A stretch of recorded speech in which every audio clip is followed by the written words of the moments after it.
Hey, what's up, everybody? It's Keefy, Late Night Keefy here. Me here, you there. I'm going to talk about some new Mastodon Marrow Deep album. Um, Going live a little bit later than I planned. I will be live again tomorrow, earlier than now, and I will be live for my weekly show Thursday evening. So I'm going to try to start getting these to happen at a regular time, but just took a bit tonight. Had dinner with my in-laws, and that took me off the board for part of the day. But it's all good. You know, you got to live your life. You can't just slave away at this stuff nonstop. You have to live. Livin, living. You got to live. Otherwise, you don't really have much of a life outside of this. You know, you got to find the meaning, find a way to do all these things so they don't kill you. I mean, you're kind of supposed to let it kill you, right? Like that's what you do. Let your passion kill you. I don't know. That's probably wrong. I don't know what I'm saying. That's probably the wrong thing. But anyway, let's do this thing. I have got the Mastodon album thanks to their PR team and Loma Vista Recordings. I got it about 24 hours ago, so I've listened to the album quite a bunch of times. In the meantime, getting ready for this, I'm well prepared. We've only heard 2 of the 12 songs. I think there'll be one more single, if not 2, this week. Certainly one more, either before or on release day. But you know, Mastodon has kind of been doing this kind of thing where they have been having very short. You know, the music industry is going to all kinds of different new paradigms, and they went to a new and shorter, you know, ever since probably the pandemic. Some of the old style, we'll say, the old style of the music industry is changing, and we're seeing new things in publicity and release schedules and things like this. So, yeah, Vay is here. What's up, Vay? I owe you an email back. Thanks for tuning in. On Instagram, if you're new here, ghostcoldmag.com, 24/7, 365. Music news, album reviews. We do about 500 to 600 a year. Festival coverage. We've got Bloodstock open air coverage coming to the site this week, and a Guns N' Roses live review and things like that. Interviews with bands on our YouTube. Got a new one running tomorrow that I did that I'm really pumped about, and much more. So keep it here. Overnight, 12:17 a.m. Pacific here on the West Coast. So let's quickly go through the minutiae. And again, we're live everywhere: Twitch, YouTube, Instagram, and of course, a few other places like TikTok and Twitch. Maybe said Twitch already. It's impossible, bruh. And you're going to find out what I mean by that in a very short span of time. But first, the minutiae. Last week I reviewed the new Marilyn Manson record. Surprised me, shocked me how much I liked it. Wasn't sure that he could do 2 in a row anymore that were high quality. What's up, Lizzie and Steve and Utah, JTS? Other recent live stream topics, why you were all wrong about the Black Album, 35 years of the Black Album from Metallica. Also, the leak of Eros by the Deftones, and many more. I'll be back tomorrow with another live stream and hoping to get these now regularly, weekly. These are also on our podcast, the Ghost Hole Magazine podcast, wherever you listen to pods, video and audio. Ruby is also here. So I'll be back Thursday with my show, and also my other podcast is the Glacially Musical Podcast, Beer, Metal, and Swearing. We are doing our final episode on our series on Guns N' Roses this week. So check out our review, our deep dive review of Use Your Illusion 2. All right, and just in case you're feeling tipsy, here is the tip menu. You can support us on all the things. We appreciate it. We are a DIY enterprise. We are a small business, and we appreciate any support we get, because it's like having a band. You have to like run yourself like a band, which means hustle. And grind. We do have some affiliate partners and we have some advertising, but if you're feeling tipsy, there's a way to tip right there. All right, I'm back. Zero King, what up, what up? Good to see you. Got some folks tuning in on the Tick of the Talk and the Grams, all the things. So let's talk about this Mastodon Marrow Deep album's coming out in a few days. I have been lucky enough to listen to it 3-4 times. There'll be a written review on our website tonight. Obviously, one of the most anticipated albums of the entire year, Marrow Deep, out on Mastodon's first new album under their new deal with Loma Vista Recordings. Loma Vista is the record label of Ghost and also Chelsea Wolfe and a bunch of other artists. So very, very cool. Very cool.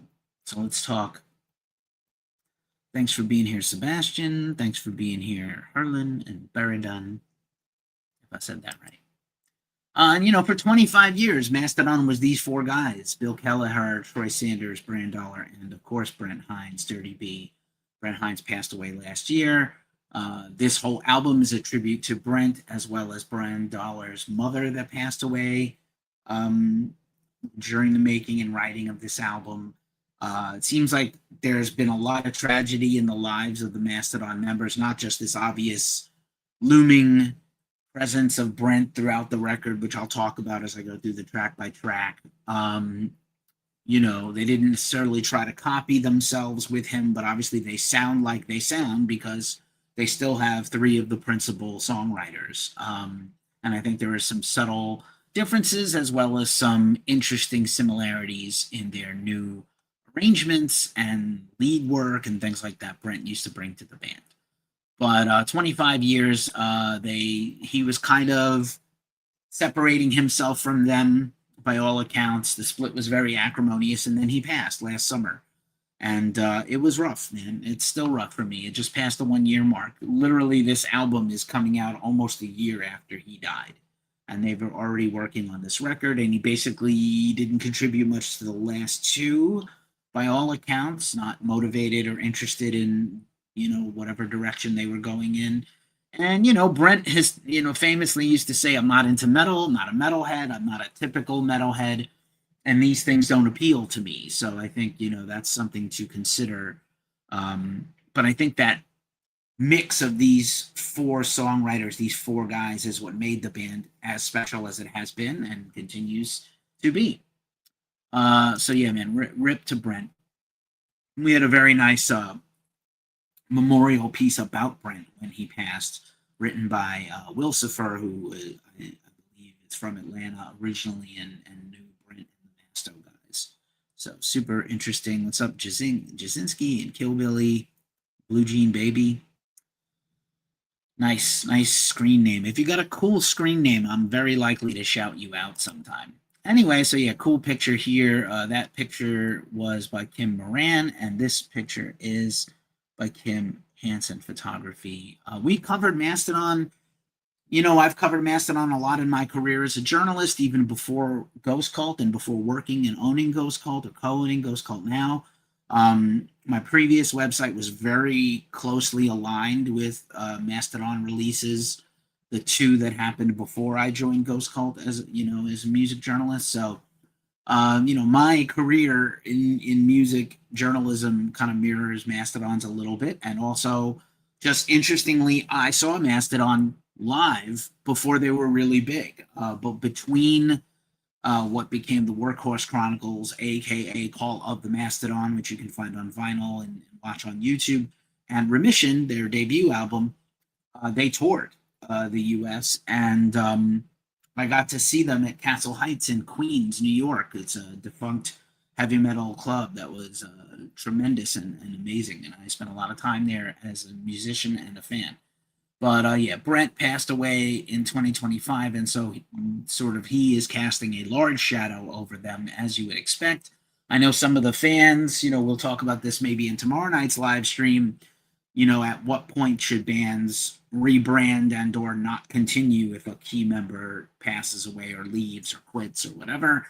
So just a quick run through of the classic Mastodon albums. Obviously 2004's Remission phenomenal. Really kind of put them on the map as a sort of a quirky and unusual band. And they came up, and I'll talk about this in a bit, about the American new wave of American heavy metal or metalcore, of which Mastodon, Lamb of God, unfortunately, As I Lay Dying, Unearth, Shadows Fall, Killswitch Engage, these bands, and to another extent Gojira and a bunch of other bands all kind of came up at the same time. Avenged Sevenfold, maybe all a little different flavors of each other, but especially on the heavier side, Mastodon, Lamb of God, these were bands that really defined that decade. Remission is incredible, with the incredible artwork by Paul Romanko, work hardened out of Philadelphia. He also did Leviathan, which was phenomenal, and much more progressive rock, an album based on Moby Dick and all kinds of things. Really started the template for the rest of Mastodon's career. Blood Mountain was the next record, unbelievable, one nominated for a Grammy, 2006, toured with Slayer, all kinds of things.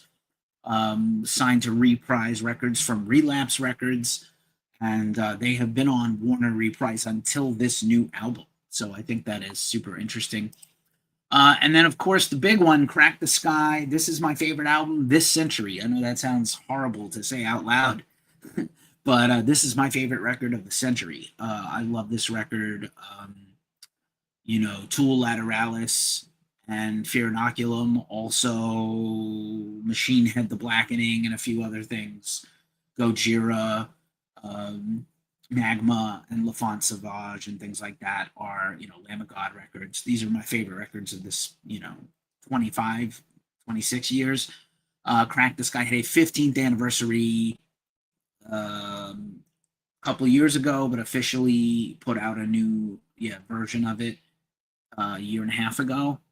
I have most of these on vinyl, and then there, The Hunter and Once More Around the Sun are also super interesting. They started working with the Art of Skinner on some stuff. Art of Skinner did Once More Around the Sun. I do want to call out Emperor of Sand from 2017, was the Ghost Cult album of the year. That year it was given a 10 of 10. I think Mastodon has several 10 of 10 records, which is a rare. They have been remarkably consistent. And just to take you through, Mastodon has done creative things other bands have not done. They did an entire joint collab single with Lamb of God to celebrate their Ashes of the Leviathan tour, which Ashes of the Wake and Leviathan came out on the same day in 2004, and then they did a year and a half, or a solid year of touring Europe and America twice.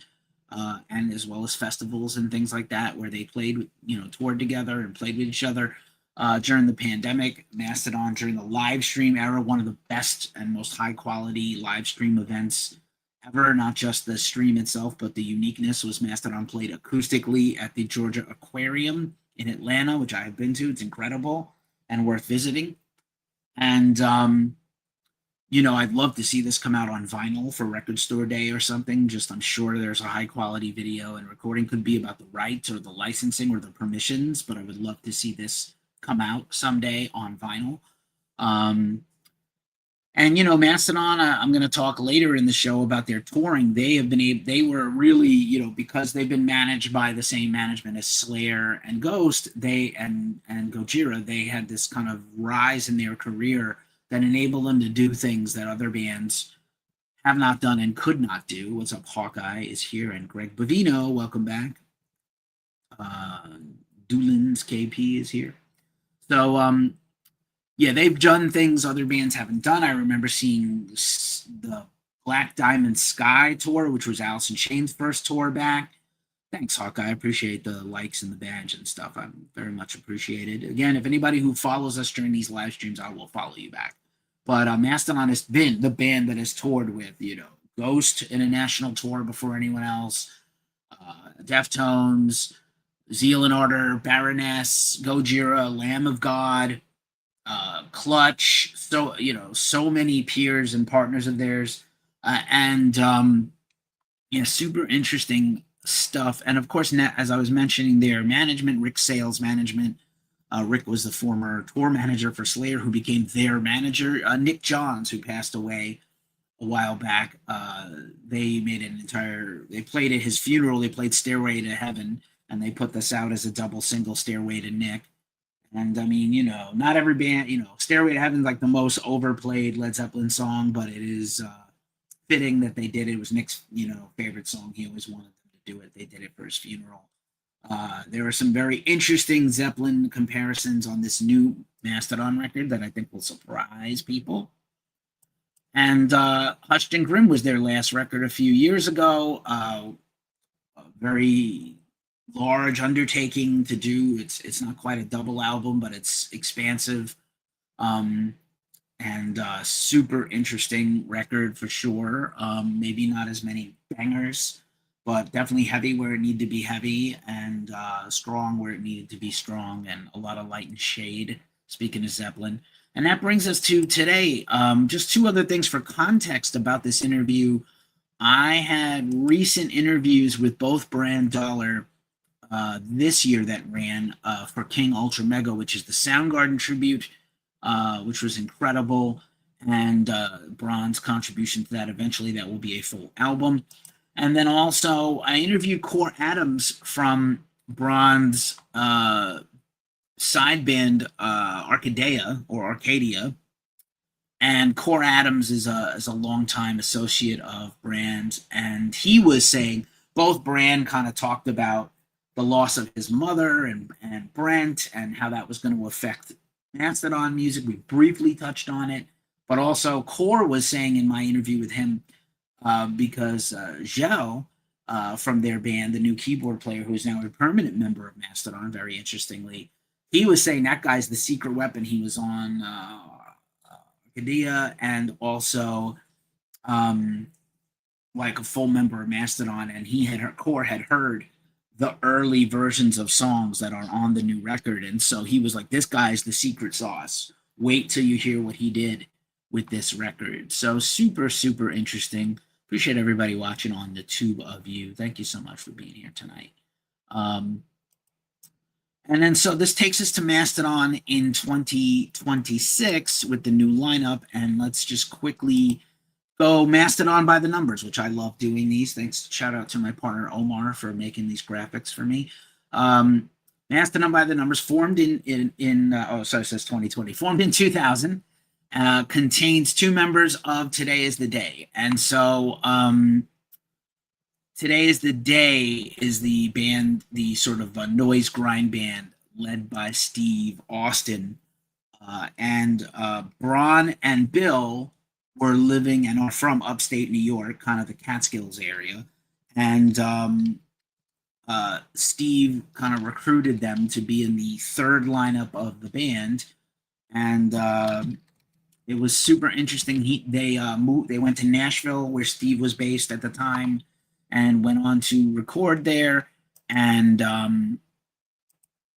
they played on the fifth album by Today Is the Day, 1999's In the Eyes of God. And then I think they did one tour with Steve, and then, Steve kind of goes through musicians. Really great album if you want to go check it out. Bill on bass and Braun on drums. And obviously, these are formative years. They relocated to Atlanta. It's passed by there and made friends there, and supposedly met Troy Sanders, who's from the area, whose brother also plays in a bunch of metal bands, as well as Brent Hines. And they all met at a High on Fire show where they kind of were talking about Melvins and bands they had in common, and they formed the band. Probably ISIS, probably Today Is the Day. I think Bill and Braun were well known. Bill maybe not as much as a guitar player. He's also had some grindcore bands and things like that in upstate New York, progressive death metal bands. I think they both played in Lethargy, which was a math rock band from upstate New York. And then so again, Mastodon kind of comes in and becomes one of these bands that hits in 2002, 2003, 2004, 2005, the new wave of American metal, the new wave of heavy metal, and also the Georgia scene. Like, it's very important to know that Mastodon came from this scene in Atlanta that has other bands, or Atlanta and nearby cities, like Savannah had Baroness, at the time, and Black Tusk and Kylisa, kind of from North Carolina, and Wake, and sort of a next generation Southern metal. Not necessarily Southern sounding, but bands from the South, the Southeast. And so super interesting. And of course, the signature song for Mastodon is Blood and Thunder from Leviathan. It has over 100 million streams. Just a quick by the numbers, they have 8 studio albums as I'm recording this, and this will be their 9th album, Marrow Deep, 2 EPs, 2 live albums, both basically covering the Crack the Sky era of the band, 39 singles. Again, I expect at least 1 or 2 more to come from this album. Only 1.5 million albums sold, so that's mostly the big hits and Blood Mountain and such, and things that happen before Spotify becomes a thing, before streaming. And surprisingly, I thought this would be bigger, 1.1 monthly listeners. Just to give you some sort of depth on that, we did Marilyn Manson last week, and he has 4 million monthly listeners. Now, obviously, he's got a career that is a good 10 years before Mastodon, but just super interesting. So also, obviously your existing members of Mastodon and new ones, Bran, Dollar, Bill Kelleher, and Troy.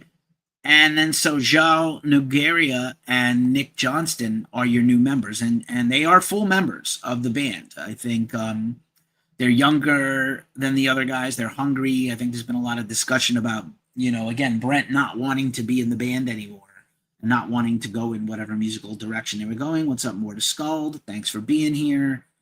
Rosie Rivets is here. What's up, Rosie? Thanks for watching. I appreciate you. I appreciate everybody. And so I want to talk a little bit about the guest artists, and we're going to go track by track in a second on the whole new album. Mastodon's no stranger to having guest artists and guest appearances, and so this is pretty amazing. Bass intro on The Vanishing, written and performed by Geezer Butler as kind of a solo bass thing, pretty killer. Additional vocals on The Vanishing are by Joe Duplantier, which I'll talk about in a second, from Gojira in a few minutes. Snakes for Dinner, which is the current single, has the vocals by Josh Homme from Queens of the Stone Age and formerly of Caius. That's Josh's first appearance since Blood Mountain. And additional vocals, you have like sort of backing vocals on A Vampire's Demeanor. These titles are amazing, and so are the songs. Vampire's Demeanor, Nate Newton of Converge, who's also led his own band Doom Riders as a lead vocalist, and D. Randall Bly, their buddy from Lamb of God. And then finally, additional vocals on The Three Fates comes from Neil Fallon of Clutch, another frequent collaborator and friend, I think, with a lot of historical guest appearances and features on Mastodon records. And obviously for a long time, like every Mastodon record had a vocal from Scott Kelly, formerly of Neurosis. It would have been fun to have a Neurosis member come on and be part of this, since they're such big fans of that band also. Or Melvins would be a band I would love to see collaborate with Mastodon. I don't know that Buzz would be necessarily. I'd like to see Mastodon take out Melvins on a tour again. They haven't in a long time. Melvins famously covered The Bit and has done a lot of covers also. So anyway, that's all the guests and everything. So now let's talk about Marrow Deep. And just again, this album is dedicated to the memory of Brent Hines and Michelle Lawrence, who is Brondoller's mom. And it's based on The Three Fates. The artwork, some of the songs, the song, The Three Fates, is based on the Three Fates, the witches from Greek mythology. They come up in other media and lore, but the three witches from Greek mythology sort of offering you paths, and which one will you take? And obviously also, just a lot of parallels between life and death and how fragile life is, but also like, again, about not wasting chances. It's very, very clear to me. Similar topic to my recent review of The Ringing Bell by Fuming Mouth. So the album begins with Barbarian's Blood, no apostrophe, Barbarian's Blood.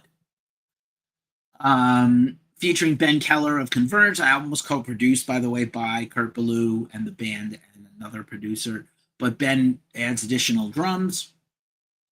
Makes sense because they recorded with Kurt and Kurt Ballou, and yeah, just a killer opening track. And I have some notes here on each song that I want to share. Just very right off the bat, very progressive metal, lots of Rush, lots of late era Zeppelin, but then straight up thrash metal. Lead vocals by Troy. There's a lot of great lyrics here. You know, we're in danger, losing everything as the fire burns all we once loved. Feral scapegoats perched on mountaintops avoid the rock slide, certain death. So really interesting way to kick off the record. A tremendous opening track, as far as I'm concerned. Poisonous Weapons. We know there's a tour coming called the Poisonous Weapons Tour. This is definitely a centerpiece song, second song on the album. First vocal by Braun, Troy, and then Braun. Opens up with a fun spoken quote, screamed quote, and then just an absolute banger of a song. Pretty angular math rock riffs and very dirgy heaviness, and then just straight up prog weirdness. So I love this song. Third track is the single, which was the lead-off single, Your Ghost Again, directly addressing that while they were making this album, Braun kept kind of like his mind was playing tricks on him. To quote the Ghetto Boys song, he kept seeing Brent everywhere, or signs of Brent, or he kept kind of feeling like he saw his mom. I definitely have had similar things where I will, from time to time, hear my mom's voice in my head, like she's in the room speaking. I don't necessarily believe in an afterlife or heaven, but super interesting to say the least. And he was having a similar kind of sensation. Really catchy, great single, and a great song, an absolutely great song. And it's got this real, I think a lot of this album kind of feels like a combination of the early first three Mastodon records as an era, like the heaviness, the directness, some of the riff making, and then kind of the prog stuff that they started on with Crack the Sky, went deeper into with The Hunter and Once More Around the Sun, and of course on Emperor of Sand, which also is an album about mortality and gripping with it. Absolutely an almost Emerson, Lake and Palmer type breakdown in the middle, like a Tarkus kind of song by ELP, and a phenomenal end riff. Just absolutely phenomenal. The next track, another single, is Snakes for Dinner, which features, oops, sorry, too fast, which features Josh from Queens of the Stone Age on vocals. Again, his first appearance on a Masto album since 2006's Blood Mountain.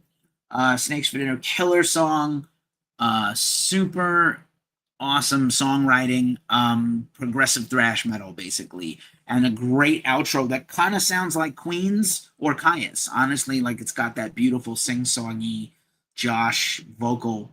I think it's mostly Josh layering himself plus Braun, but really great. And really what you're hearing is your first few solos are coming out. There's a lot more harmony guitar, not just layering parts that Bill and Brent used to do, but real interesting harmonies on the the lead work by Johnston.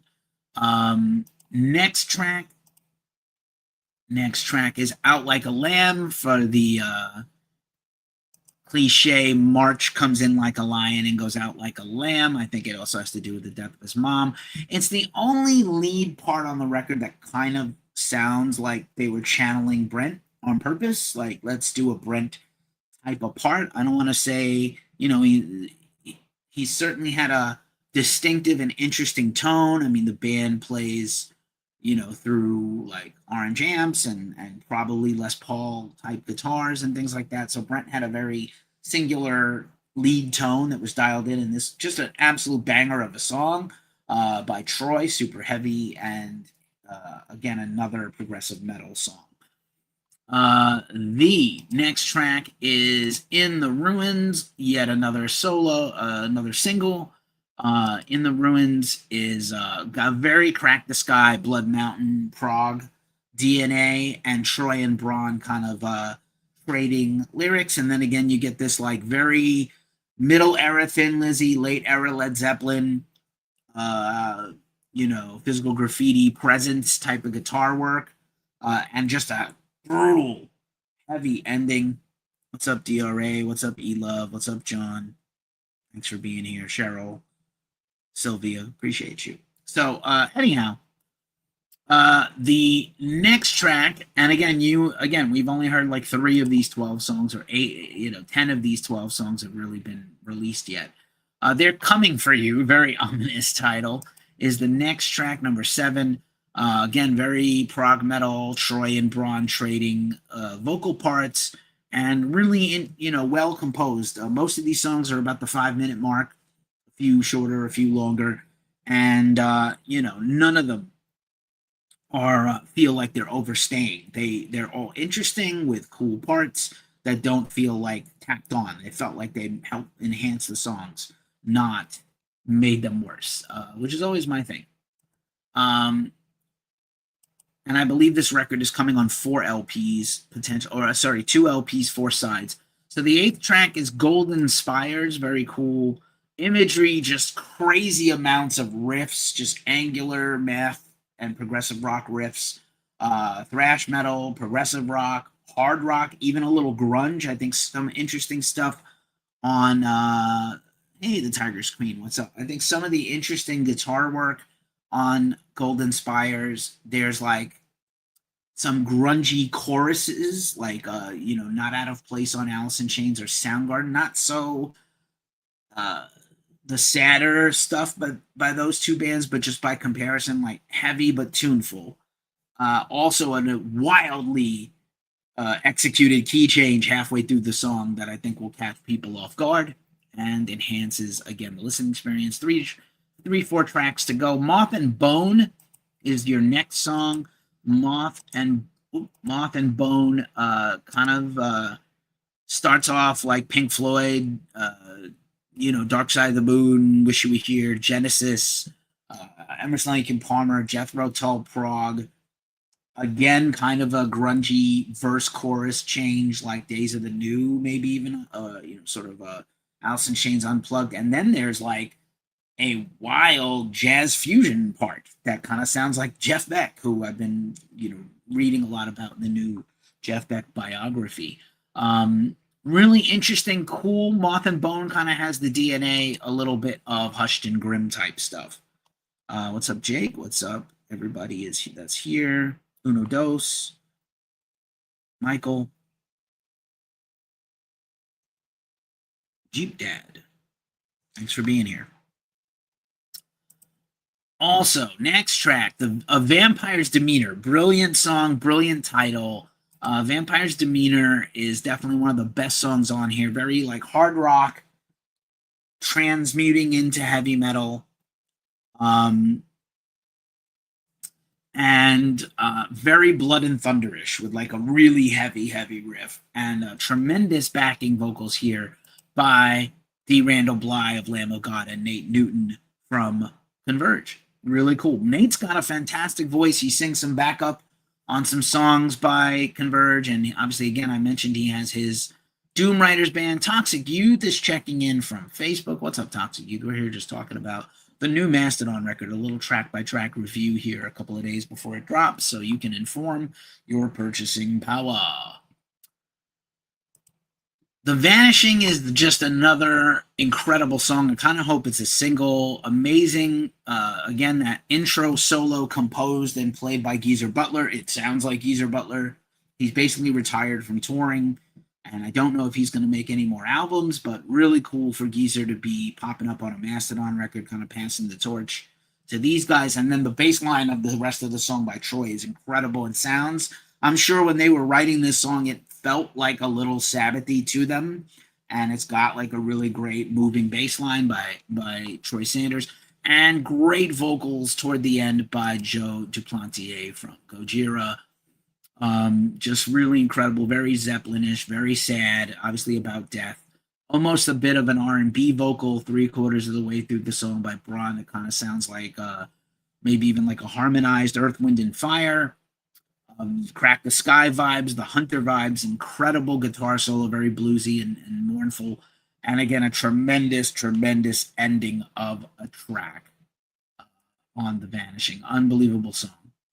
And then the longest song on the record and the final track is The Three Fates featuring Neil Fallon from Clutch in a bit of a spoken word thing, which you totally want Neil Fallon to do, kind of a spoken word thing. He's done that before with the band, not unlike a lot of stuff from Clutch. Really great stuff by Neil. And a tremendous closing song, like really, quite long and just really well written and interesting, almost 8 minutes long.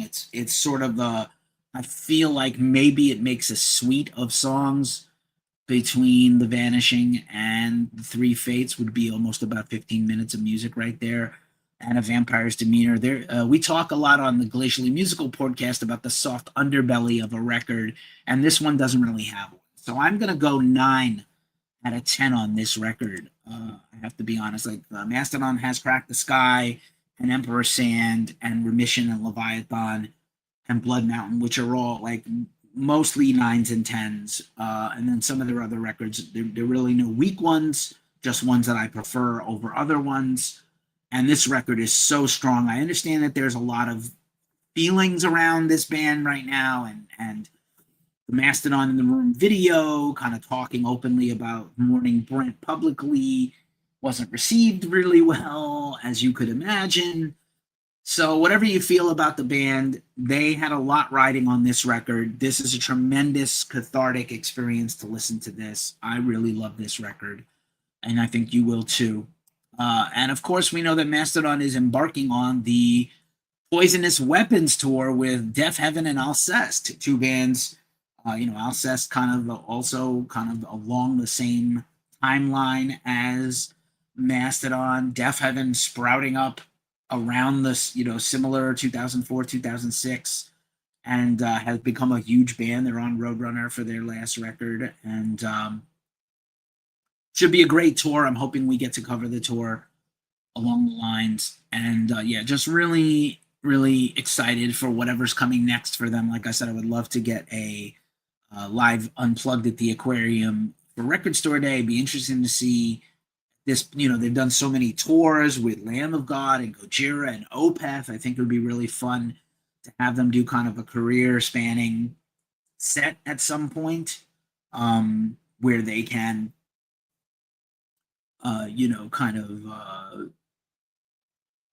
do a bit more from all the albums and not just kind of the hits and new albums, which there were years where they didn't play Blood and Thunder and Mother Puncher much, or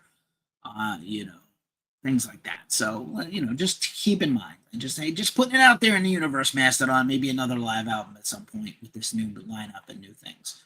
And that is my review in a very manageable under 40 minutes. I will be back later tonight, Wednesday night, much earlier, with another live stream on a fun topic for discussion. And then I'll be doing my regular show Thursday evening Pacific time. I'll have a time soon for that. But thanks for watching. Go check out Mastodon, Marrow Deep, coming out now this week on Loma Vista Recordings. I'm Keefe of Ghost Cult Mag. Keep it here to ghostcultmag.com for all the new and cool stuff. I appreciate you all. Be safe. Have a good night. Peace.